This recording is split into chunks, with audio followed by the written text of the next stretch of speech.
자, 안녕하십니까. 이번 시간은 연부 조직에 대해서 수업을 진행하도록 하겠습니다. 자, 일단 목차를 간단하게 보도록 하겠습니다. 목차는 첫 번째 인대 아시죠? 저번에 수업했던 거. 뼈와 뼈를 연결하는 조직입니다. 질기고 강한 조직입니다. 자, 두 번째는 머슬 티슈입니다. 머슬 티슈, 근조직이 되겠습니다. 근육. 쉽게 말하면 근육이라고 보시면 됩니다. 자, 세 번째는 텐던입니다. 텐던을 힘줄이라고 표현도 합니다. 힘줄. 그 다음에 페이시아, 네 번째 페이시아는 근막입니다. 근막은 여러분들 아시죠? 근육을 싸고 있는 막을 근막이라고 합니다. 자, 다섯 번째는 카트리지, 연골이라고 합니다. 연골. 자, 이렇게 돼서 이 부분에 대해서 오늘 수업을 진행하도록 하겠습니다. 자, define 정의입니다. 정의. 일단 연부조직에 대해 설명을 좀 간단하게 드리면 영어 나와 있는 것처럼 소프트 티슈입니다. 부드러운 조직입니다. 그래서 연부조직. 연두부 생각하시면 될 것 같아요. 연부조직. 그래서 연한 조직, 부드러운 조직이라 생각하시면 얘가 가장 좋을 것 같고요. 자, 얘네들은 첫 줄에 있는 것은 뭐 그렇게 의미를 두지 마시고 간단하게 보시면 될 것 같아요. 뭐 고무줄처럼 신전력, 전달력에만 저항할 수 있도록 만들어진 구조로서 비교적 자유롭게 압축과 회전을 할 수 있다. 표현할 수 있겠죠.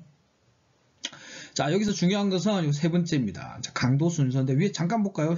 연부조직의 탄성계수와 강도는 골보다 약하고 연성은 비교적 좋다. 자, 뼈보다는 약하지만 다른 것보다는 연성이 좋다. 늘어나는 겁니다. 그러니까 강도 순으로 볼게요. 첫 번째 힘줄입니다. 힘줄. 꼭 기억하세요. 요거는 힘줄이고, 두 번째는 인대입니다. 인대 부분이고, 세 번째는 근막 아시죠? 조금 전에 이야기했던 근육을 싸고 있는 막입니다. 자, 그 다음에 네 번째가 피부 연골, 마지막은 근육입니다. 여기서 보시면 의외로 근육이 강도 면에서 상당히 약합니다. 그래서 약한데도 불구하고 근육이 잘 찢어지지 않는 이유가 뭐냐면 근섬유가 많아요. 근단면적도 크고, 그 다음 하나 더가 뭐냐면 근막이라는 애가 싸고 있어요. 근막이라는 애가 싸고 있기 때문에 조금 덜 손상이 온다고 보시면 됩니다. 그래서 여기 강도 순서를 보면 조직의 강도 순서는 첫 번째 힘줄, 두 번째 인대, 세 번째 근막, 그죠? 네 번째 피부 연골, 다섯 번째가 근육입니다. 이거 기억해 주시면 나중에 조금 도움이 되지 않을까 이렇게 생각을 합니다. 자, 네 번째 보면 이제 연부 조직에서는 인대, 근조직, 근막, 연골, 뭐 또 다른 것들이 있습니다. 부드러운 조직들이 있겠죠. 뭐 혈관도 있을 수도 있고, 그 다음에 또 뭐 림프관 이런 애들도 연부 조직이라고 보시면 됩니다. 자, 다음은 이제 하나하나 설명을 좀 드릴게요. 이제 인대 부분입니다. 빨간 박스 보시면 이제 이렇게 나와 있습니다. 뼈와 뼈를 연결해 주는 애다. 얘가 인대가 되겠죠. 자, 이 그림에서 보면 발목입니다. 발목. 요 뼈가 뭐냐면 비골이란 뼈예요. 비골이란 뼈고, 요 뒤꿈치 뼈입니다. 뒤꿈치를 종골이라고 합니다. 종골. 이거 칼케니우스라고 하고요. 이건 피블라로 합니다. 이렇게 해서 이제 인대가 있고, 앞쪽에 이렇게 생긴 근육이 뼈가 하나 있는데, 이건 뭐냐면 거골이랍니다.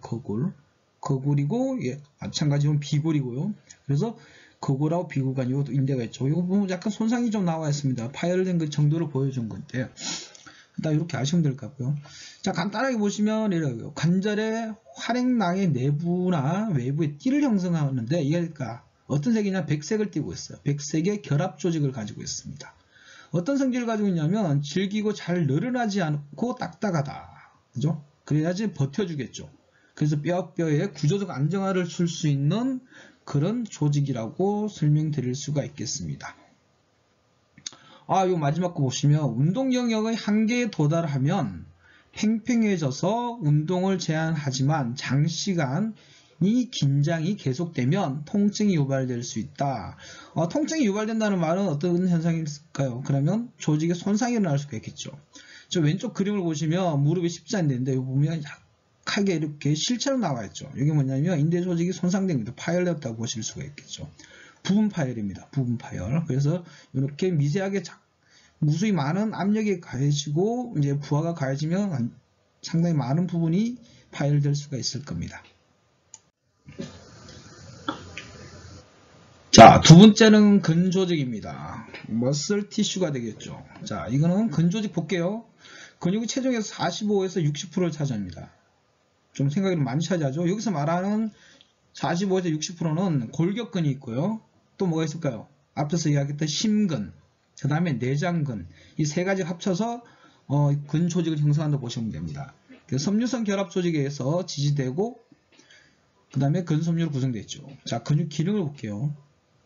앞에서 잠깐 설명을 좀 들었죠. 그죠? 골격을 움직이는 전신적인 운동을 한다. 쉽게 말하면 내 몸을 움직여준다고 보시면 됩니다.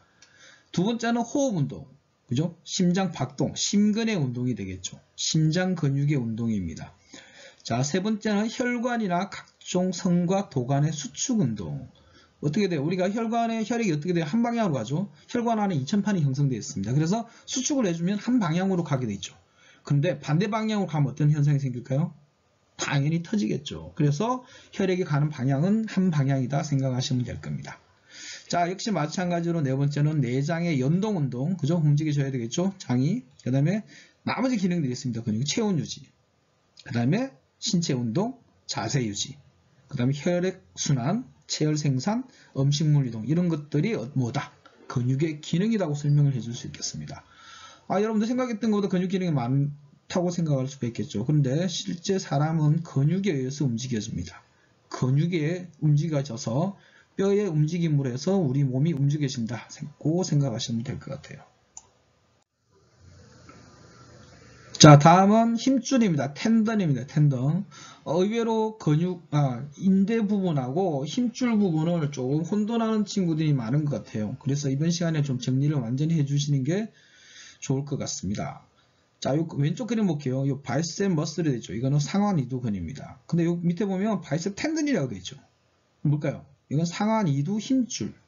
상완 이두 힘줄이고, 여기 트라이셉 머슬이 있습니다. 잘 보일지 모르겠지만, 요거 뒤 밑에 있죠. 요거 뭘까요? 트라이셉 텐던입니다. 그러면 반대편에 뭐가 있을까요? 반대편에도 트라이셉 텐던이 있습니다. 바이셉에서도 마찬가지로 바이셉 텐던이 있겠죠. 그래서 근육의 양 사이드, 가쪽에는 뭐가 있다? 힘줄이 있다고 보시면 됩니다. 힘줄이. 그러면 힘줄 사이에는 뭐가 있다고요? 머슬이 있어요. 근육이 있습니다. 그래서 이런 구조로 형성되어 있습니다. 자, 다음에 보시면 이제 대표적인 텐던입니다. 어디냐면 여기 아킬레스 텐던이 여기 적혀 있죠. 아직까지 얘네들 헷갈리는 친구도 있어요. 그래서 아킬레스 건 이렇게 하는 친구도 있습니다. 건이 아니고 건입니다. 건. 힘줄이라고 보시면 될 것 같아요. 얘네도 마찬가지로 질긴 백색의 섬유성 결합 조직 다발로 골막에 붙어 있다. 쉽게 말하면 얘가 힘줄이 어디에 붙어 있다고요? 뼈에 붙어 있어요. 뼈에 붙어서 근육의 수축 운동을 하면서 뼈를 움직이는 작용을 도와주는 애가 누구냐면 힘줄입니다. 나머지 부분은 요 밑에 하단에 보세요. 이제 혈관 분포가 없고요. 쉽게 말하면 혈관이 없다는 겁니다.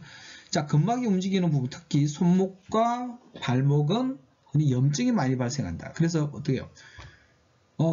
근막이 있듯이 근에도 막이 있어요. 그래서 그걸 말하면 근막이랍니다.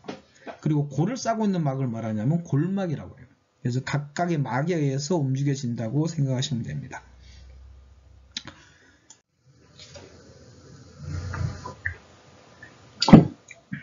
자, 다음은 이제 페이시아입니다. 근막이 되겠죠. 조금 전에 설명했던 것처럼 우리 몸의 조직에 각각의 막들이 있어요. 근육을 싸고 있는 막은 근막, 힘줄을 싸고 있는 막은 근막, 뼈를 싸고 있는 막은 골막, 이렇게 형성되어 있죠. 오른쪽 그림 보시면 여기 나와있죠. 근육이고요. 필라멘트, 근세사, 근다발, 근육입니다. 그럼 근육을 싸고 있는 막입니다. 근막. 자, 여기 흰색 부분이 보일지 모르겠습니다. 여기서 여기까지가 뭘까요? 힘줄을 싸고 있는 막입니다. 그래서 근막이 되겠죠. 그 다음 뼈를 싸고 있는 막이 있겠죠. 뼈도 1차적인 보호 기능이 뭐냐면 골막이라는 게 있습니다. 골막이 손상되면 뼈가 외부에서 세균 감염 침투나 부상에서 많이 이루어질 수 있다고 볼 수 있겠죠. 자, 여기서 근막은 목계 인체 전반적으로 연결이 되어 있다. 맞죠? 근육, 힘줄, 뼈 이렇게 연결돼요. 독립되어 있는 건 아니에요. 그 다음 근방추는 근막이 늘어나는 것을 제한한다. 근방추 기능을 잠깐 설명했는데 어떻게 해요? 근육 수축시키는 그 신경적 감각을 뇌에다 전달해 주는 것이 근방추입니다. 그래서 어때요? 근육 수축시키니까 근막이 늘어나지 않겠죠. 그래서 수축이 되어 있다. 이 생각하시면 될 것 같고요. 그 다음 인체 모든 기관과 혈관, 신경, 뼈, 근육 등의 주변 형성이 되면서 감싸고 있다. 맞겠죠? 그죠? 그 다음 인접한 구조 사이의 움직임을 가능하게 하고 압력과 마찰이 발생하지 않게 하는 기능을 담당한다. 마찬가지고, 그죠? 근육을 보호해주는 역할을 하기 때문에 외부에서 오는 압력이나 이런 것들을 조금 조절해 줄 수 있는 작용을 할 수가 있습니다. 자, 상지와 사지 체간의 긴장을 전송하여 균형을 이룰 수 있게끔 조성한다. 아까 힘줄에서 신경 전달해준 거, 대뇌에다 전달해주는 뭐고, 그 신경 전달 분포가 있었겠죠? 뭐가 있죠? 골지 힘줄 기관이라는 애가 있었습니다. 뭐다? 근육에 반대되는 그런 형태라고 보시면 되겠죠. 그래서 근육이 과하게 수축시켜서 억제시켜주는 작용이 뭐다? 골지 힘줄 기관이라고 보시면 됩니다. 자, 근막의 수축은 근육이 늘어나는 것을 제한하고요. 그 다음에 관절의 가동성을 제한한다. 근육 과하게 수축하면 어떻게 해요? 관절 움직일 때 좀 불편해지겠죠. 그죠? 그래서 이런 것들을 한다. 자, 근막은 자세와 정신, 심리, 기계학적 스트레칭에 영향을 미친다. 억지로 우리가 스트레칭 하는 이유가 뭘까요? 가동범위 늘리면 근육은 늘렸다 복잡할 때 좋아지겠죠. 근데 수축이 되어 있으면 근막도 어떻게 수축이 되어 있단 말이에요. 그래서 인위적으로 늘려줘야 되는데 평상시에 늘려 있지 않으면 이제 불시에 과한 이제 ROM을 이제 작동하는 운동을 할 때 상당히 불편해질 수 있다고 볼 수 있습니다. 그래서 평상시에 근막을 좀 늘려놓는 그런 형태가 상당히 중요하다고 볼 수 있겠습니다. 자, 다음은 연골입니다. 연골 뭐 잘 알고 계실 겁니다. 뭐 여러분들 입장에서 연골에 대한 뭐 기능적인 부분은 많이 기능이 떨어져 있는 부분이 아니고 기능 알 수 있는 부분이 잘 없을 겁니다. 그러니까 여기 뭐 역할이 있어요. 뼈와 함께 골격계, 근골격계를 구성하며 관절의 일부를 구성하는 결합 조직이다. 기능은 여기 나왔죠. 완충 역할, 그 다음에 에너지 흡수 능력, 그 다음에 마찰 개수를 낮춰주는 역할.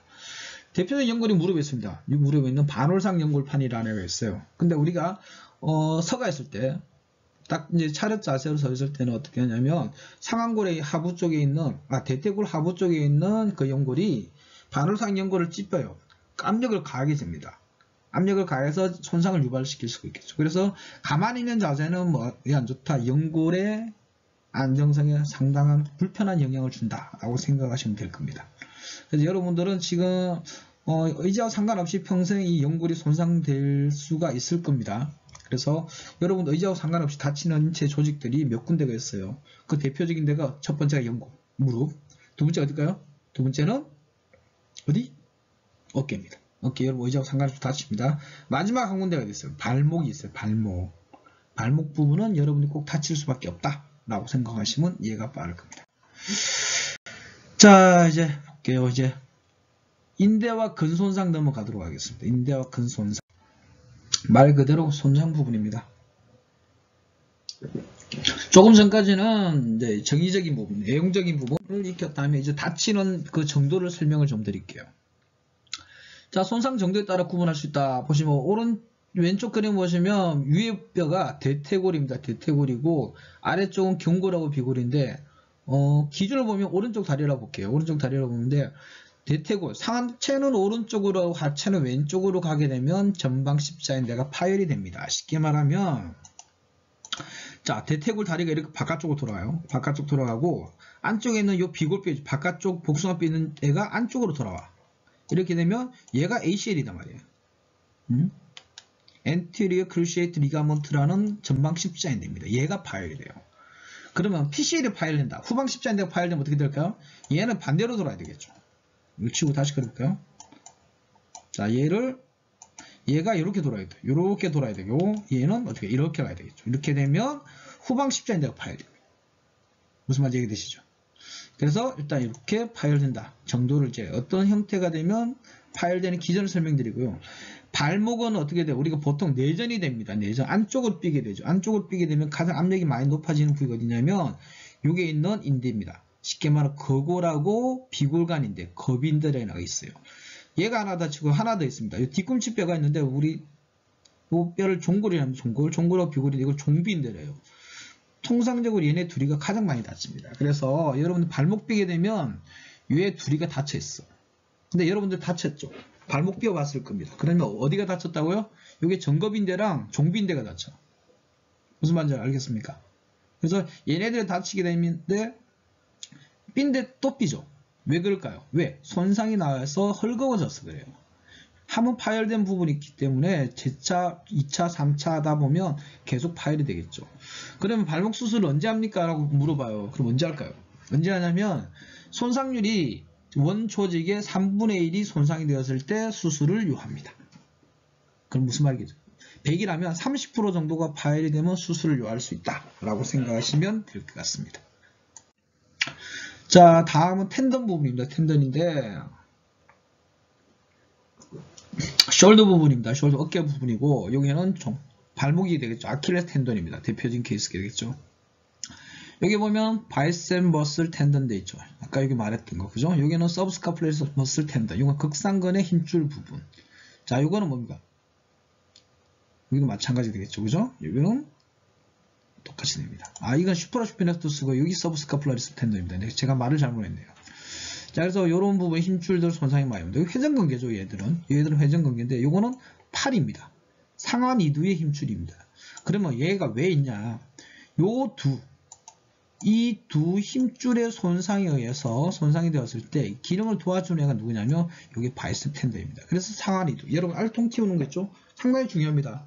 이 부분의 근육을 강화시켜 주셔야지 어깨가 손상되었을 때 무난하게 연결을 하면서 일상생활을 할 수 있게끔 만들어주는 애가 누구냐면 바이셉 머슬 텐더입니다.